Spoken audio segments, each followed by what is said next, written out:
Hi, everybody. This is Hondo Carpenter from Sports Illustrated's Fan Nation, the Las Vegas Raiders Insider Podcast, and part of the Fans First Sports Network. Man, I am so excited to be with my good buddy, Matt Hladek from thespun.com. Now, I've had several of you ask me, Matt, how many years have we been doing this now? It's over a decade, but do you know how many exactly? I don't. I would want to say it's like 11 because that's when Rutgers went into the Big Ten and we started doing it, Yeah, 2012. you're right. But I'm not. I think that's what it is. Yeah, because that would have been in 2012, right? Yep, 2012. Okay. Yep. So we are our 11th year of doing radio and podcasts together every week. And Matt is the editor and publisher of thespun.com. And I've had several of you ask me, what is The Spun? It's a humongous website. It's one of the biggest sports websites in America.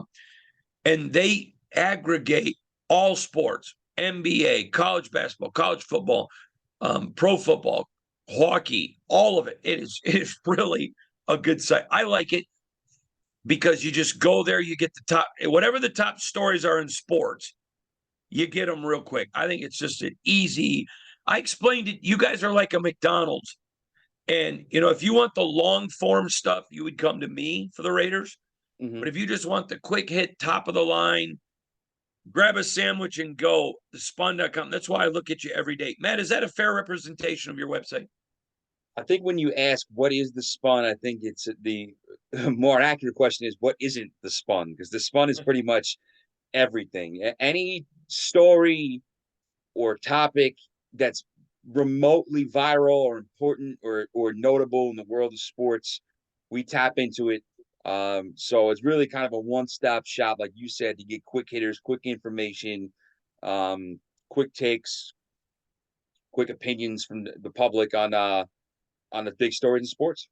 I remember this would have been probably 6, 7, 8 years ago. I come out of the woods from deer hunting and I'm sitting in my truck warming up and I'm looking at the spun and I called you and I said, how can a tennis story, I'm not even a tennis guy, have gotten my attention? It was a great story. Again, Matt doesn't ask me to do that. I want to do it because I love the site. And I just want to say to all the listeners, thank you. We have literally we've had tens of thousands of viewers on the podcast. It is blowing up. Thousands and thousands of subscribers. It's just growing so big. And I have such a great appreciation for you people. And because we have so many new people, I want to say this. In our work at Sports Illustrated's Fan Nation, and again, you can go right in the description to get all the articles that we write about your beloved Raiders. We don't talk down to fans. We don't insult fans. We give you information. We let you come up with your own opinion. One of the things that irritates me about the modern media, whether it's political or news or sports, everybody's trying to tell people what to think. And I'm sorry, the American people aren't stupid. I don't think, maybe go even a step farther. I don't think people are stupid. If you give them good information, are there some people that are going to make stupid opinions? Yes. But by and far, the majority of people, regardless of where you are, politically or anything else, the majority of people are not going to make dumb decisions. I'm sorry, I still believe in people. And so our purpose is to give you great information, to give you insider information, and then allow you to make the own opinion. So if you disagree with us, we're not going to get upset. I promise. Matt, I went through in 3 podcasts breaking down the draft, and we're not going to redo that today, but I'm bringing you on because you are a national expert who I respect. You are not an NFL guy, but you are one of the media guys. And I keep telling my listeners and my viewers, I listen to people in the league, but there are also people outside of the league who I know their credentials, who I respect. For example, Mel Kiper and Todd McShay really do a good job.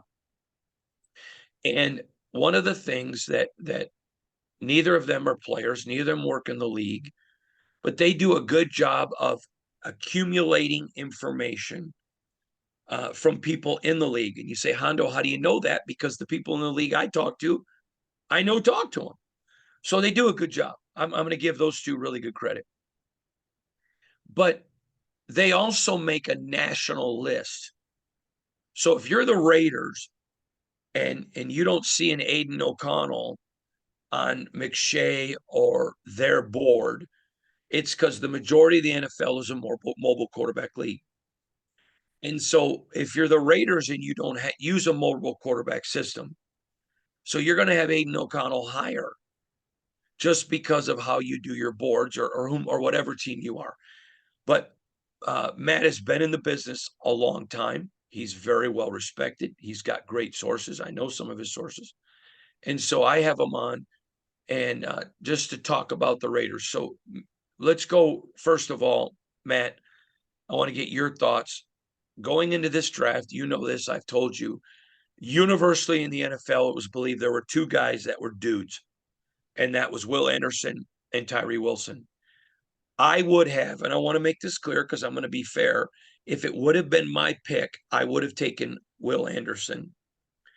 But even though Will Anderson now is farther along than Tyree, Tyree is still infinitely farther along than anyone else. But Tyree also has a much bigger upside. So, I mean, I don't think Will's going to get exponentially better. And I think he's super good now. I think Tyree is super good now, and I think he can get exponentially better. But when you're at that pick, you got to take number one on your board. Now, having said that, I had him and Will Anderson 1A, 1B, so it's literally splitting hairs. But they go get Tyree Wilson at 7. They didn't have to make a trade. You know, this is the part that irritates me. Matt, you know I love Raider Nation. These people have been wonderful to me. Um, I just have so much respect for them. You know how entrenched I was in the Big Ten. I wasn't going to leave covering the Big Ten, but I would have left. This is the only place I would have left. And all these Raiders are looking to trade. And what did I say? They're not going up ahead of 5. And the guy they would go to 5 with is not going to be there. Now, I also said they wanted to trade the pick if somebody would pay them more than what they thought they could get. If Tyree wouldn't have been there, the Raiders would have traded 7.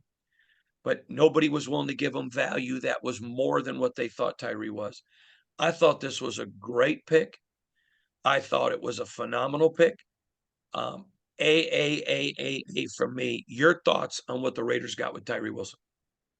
Well, we talked for months about how if they held on to that pick at 7, they were going best defensive player available. They were looking for a high impact defensive player. I think that I can't give it an A just because there is some risk involved. He's coming off an injury. He's a little bit raw. There's some things you have to develop there. So I can't say a full A yet, but I think it's a solid, B plus pick. I think him because of what he brings to the table. And when I looked at it like this, there were 3 guys there, knowing what we know about the Raiders, what their needs and their strategy. There were 3 guys there that they could have taken that would have made sense to me. One was Tyree Wilson. One would have been Jalen Carter, and we know about some of the issues that Jalen Carter may have had that dropped him on teams' boards. The other one we talked about, Christian Gonzalez, if they wanted to go for a cornerback. So those are the 3 guys they could have taken there that would have made sense. And I think when you look at what Tyree Wilson is, he has the highest potential to be a stud out of those guys. You line him up across from Max Crosby, who's an all-pro. I think that there's a lot, as long as he's healthy, as long as that foot is good to go, he'll have a big potential big impact almost from the start there. I can't, like I said, can't give it an A just yet because he's a little bit raw. There are some questions about the health of that foot that he broke, but I think it's a good pick overall. Yeah, and this is why you and I get along so good. We're not looking to echo each other. We're looking to get varying opinions. Next, I want to talk about the second pick. This is a guy that 35, they just stole him. Michael Mayer, the tight end out of Notre Dame. I know him and Kincaid on most boards were like Gonzalez and Witherspoon 1A, 1B. The majority of teams had him ahead of Kincaid. But because there was so much depth in this tight end, people were like, okay, I'm going to take this guy because I'll be able to get a tight end later. But here's the deal. I had told you this off on the phone outside of our podcast.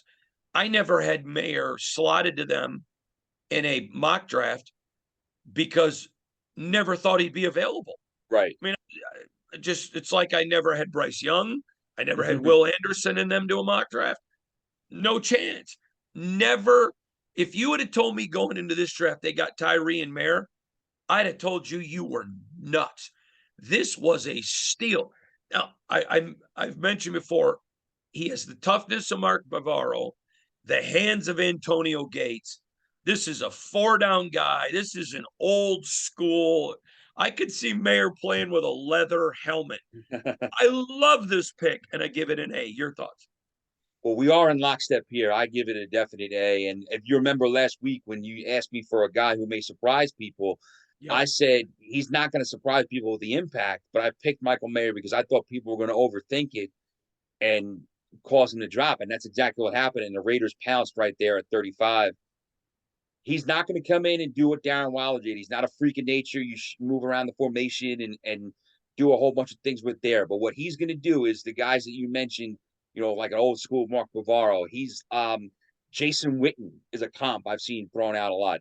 Todd Heap, who had a really stellar career for excuse me, for the Baltimore Ravens for a long time. That's the type of guy you get. He's going to do the dirty work. He's got no problem doing the dirty work to block for a Josh Jacobs. And then, he may do that one play, and the next play, he may catch a 3rd and 6 to move the chains and keep your drive going. He was really the only true consistent receiving threat that Notre Dame had this year. He was the Notre Dame offense. Basically, for large portions of the year, he was the Notre Dame offense, and teams were bracketing him, and they were all over him, and he was making plays left and right still. So I think he's a kid that, as long as he's healthy, he is going to play 10, 12 years in the league, no problem, be a starting tight end and have an excellent career. Yeah, I agree. Next, I want to go to the 3rd round pick, number 70 overall. They go to Alabama and get Byron Young. Now, I want to explain this pick because we have literally thousands of new viewers. But the Raiders' internal middle rushing defense was horrible. It was really, really bad. And so this is a guy, they had 2 people ahead of Byron Young for interior rushing defense. Kalijah Cansey, who was a complete, that was number 1 D tackle on the board. Mm-hmm. Jalen Carter, too many issues. And not just the off-field issues with the teammate. There were weight issues. There were issues about the pro day. Pro day was terrible, but there were maturity questions. There were just a lot of issues with Jalen. I know several teams. I know for a fact people, Jalen's still on the board. No, he was not on the board for them at 7. Just wasn't there. It's just like I was literally, people were talking about, the Raiders are looking for a lineman at 7. No, they were looking for you. How many months did I tell you? Best defensive player available. But they had to do that to create interest in case of a possible trade. But no, they were not looking for an offensive lineman at 7. Anyways, I'm sorry. I get frustrated when people, I want the Raider Nation to get the best information. Anyways, but Byron Young, there were other tackles they had higher on their board. Again, Clancy was one. Carter talent-wise, but he was not there. Down here he would have been.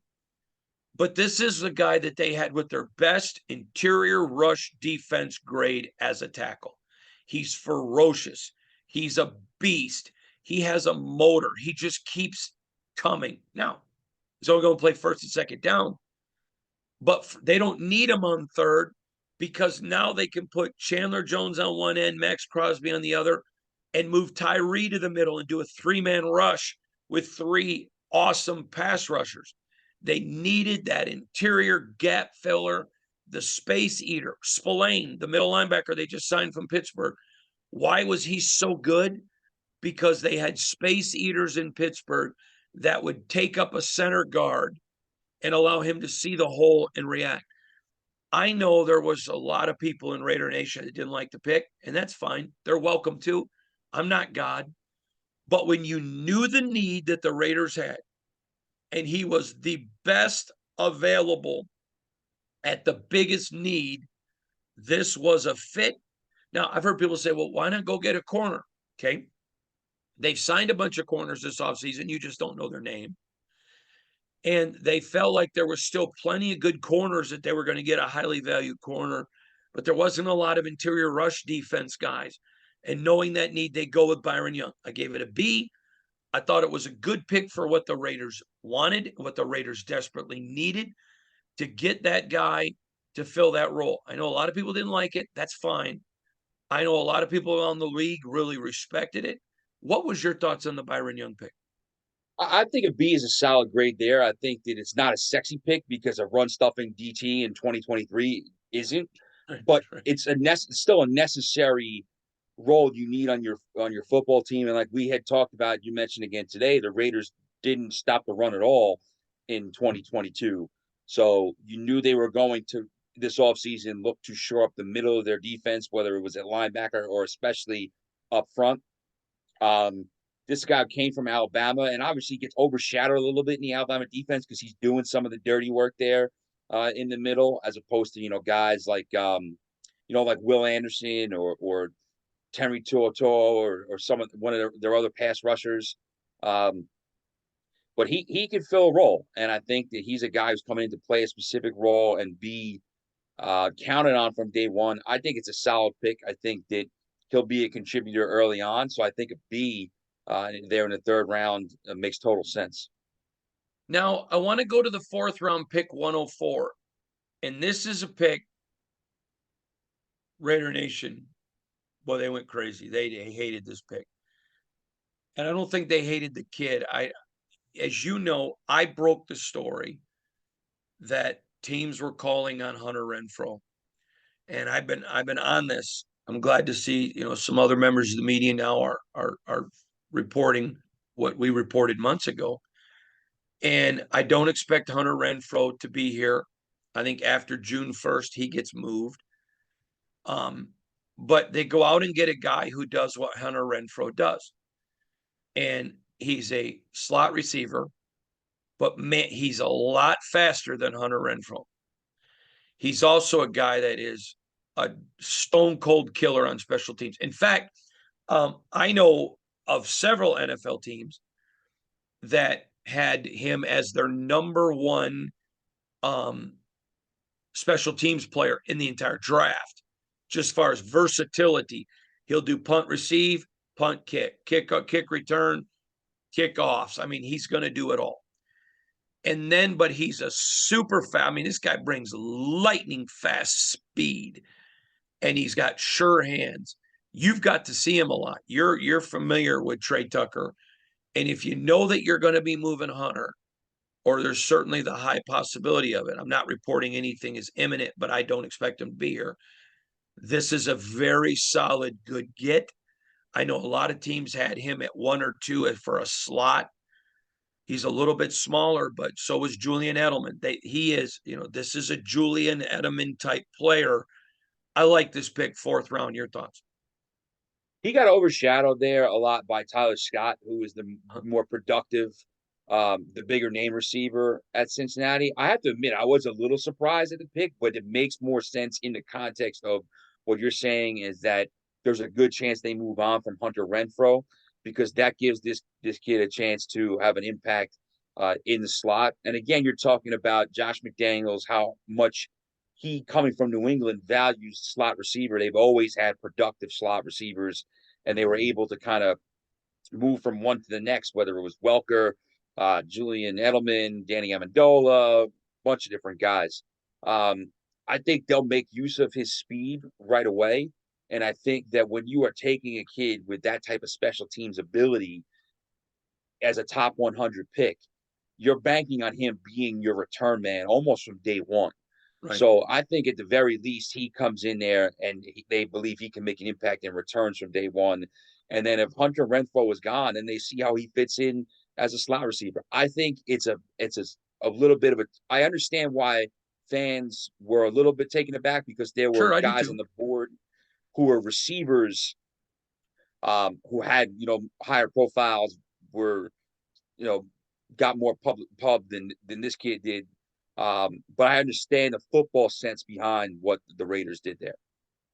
Yeah, I agree with you. And again, Raiders had to get better. I mean, you got to have somebody to fill that slot, and they have not had the speed that Trey brings since Henry Ruggs.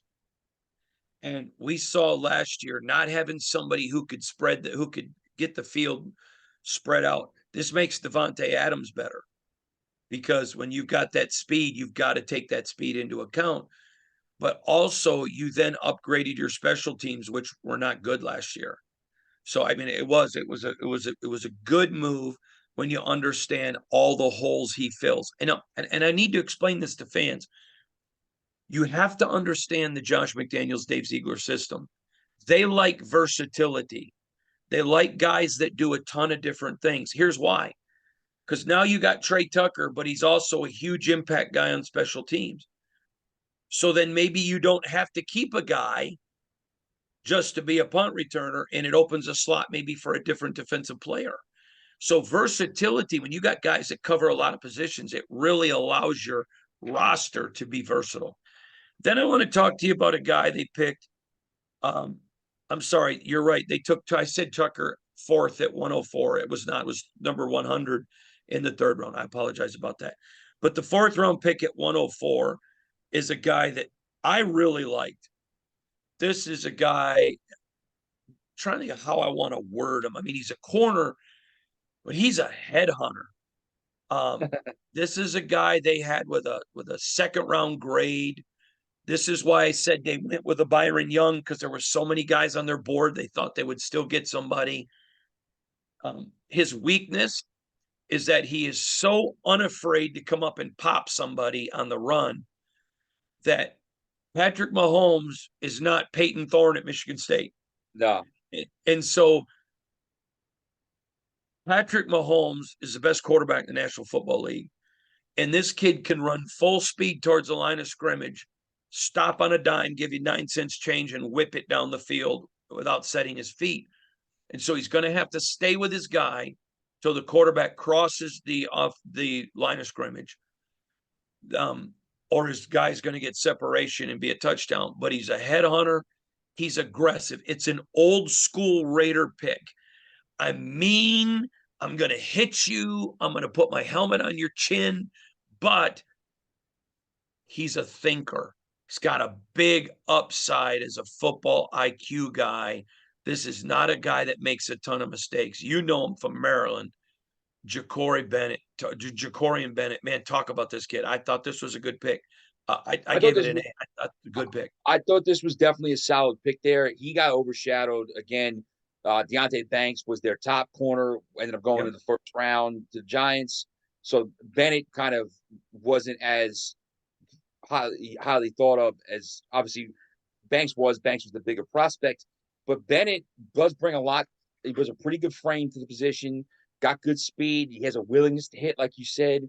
I think that he has some of that versatility because in addition to playing corner, he might have the skill set to even play a little bit of safety if down the road if they needed him there. I think in the fourth round, if you're going for a defensive back and they needed corners, we talked about how they needed corners. They signed a couple of guys in the offseason. We knew they'd be drafting at least one at some point in the draft. I think this is a good spot for him. He was looked at as an early day 3 guy, and I think that's where they got him. So I would give that a solid B+ pick right there. All right, now we go to the fourth round pick, 135, and I gave this a B. This is Aiden O'Connell. Now you got to understand, this is a guy that had he come out after 21, many people had him projected as a first or very high second round quarterback. He had a lot of love. Now he was not. Remember we talked about McShay and Kuiper, how they do their boards.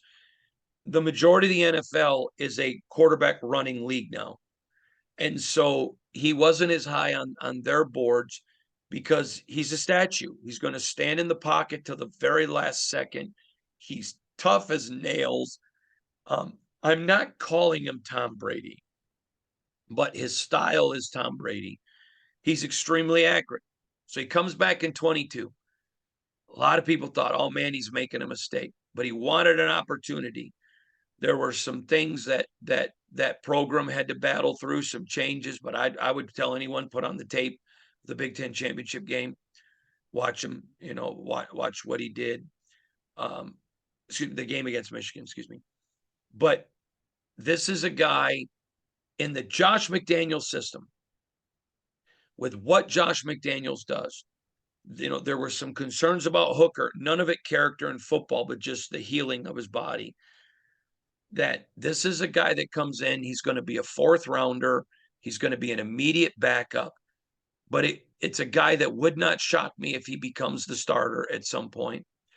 He can play, he's smart, he's a leader, he's loved in the locker room.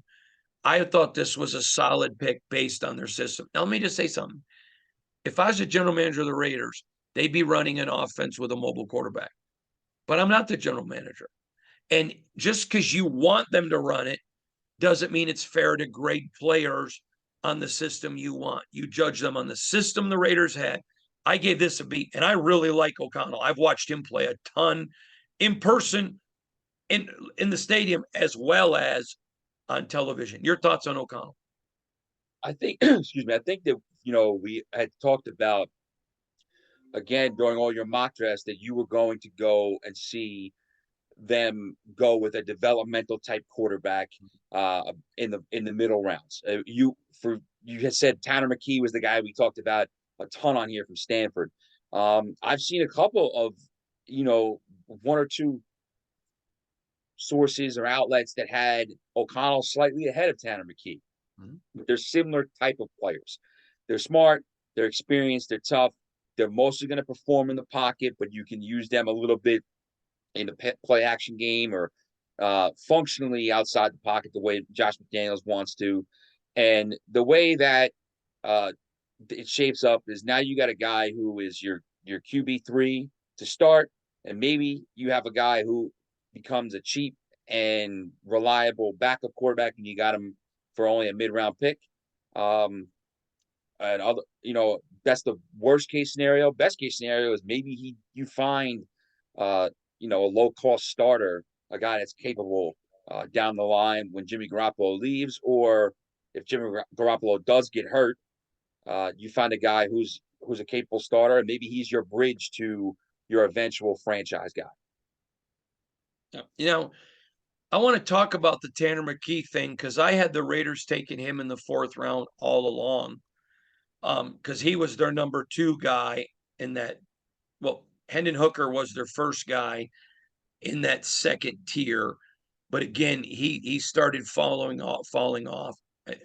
Matter of fact, let's go back. I want to rephrase that because I want to be 100% accurate.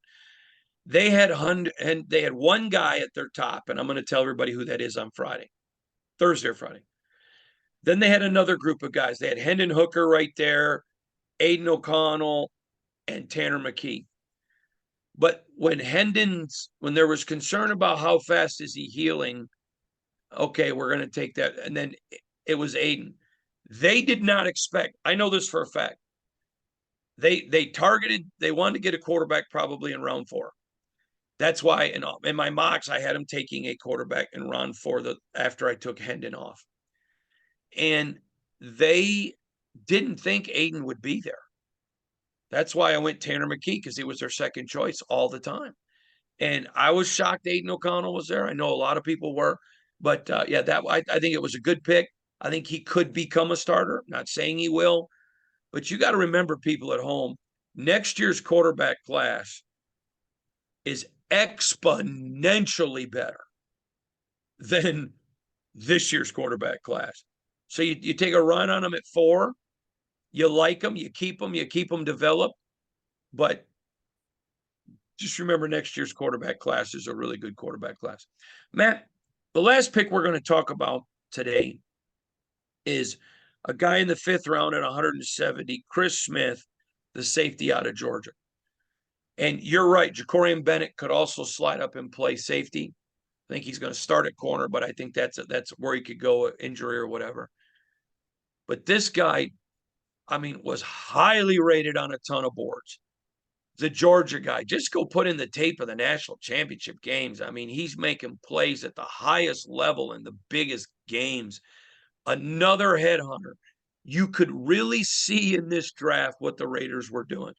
They wanted guys, loved football, tough, aggressive headhunters. I love this pick. In fact, I want to look at my notes because I want to make sure I gave this pick an A also, but Chris Smith, the safety out of Georgia, I know you liked him too. I'd like to hear your thoughts. I think this honestly might have been my favorite pick for the Raiders outside of Michael Mayer in the second round in terms of value.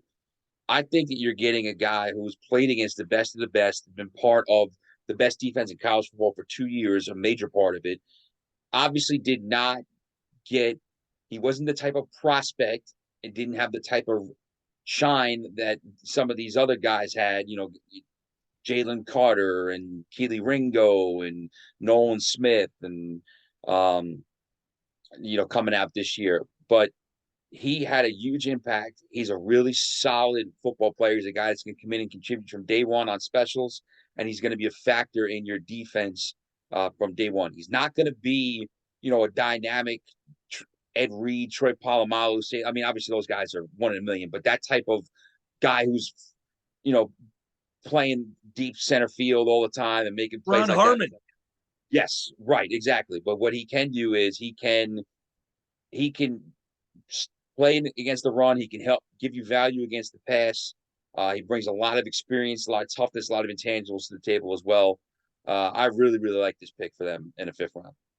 Awesome. All right, Matt, next week I want to look at the Raiders roster with you. We're going to go through it. We're going to talk about it. We're going to look at some UDFAs.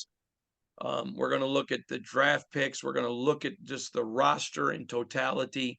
It's going to be if you're a Raider fan, man, next week's going to be red meat as we really dig in on the roster, look at some things.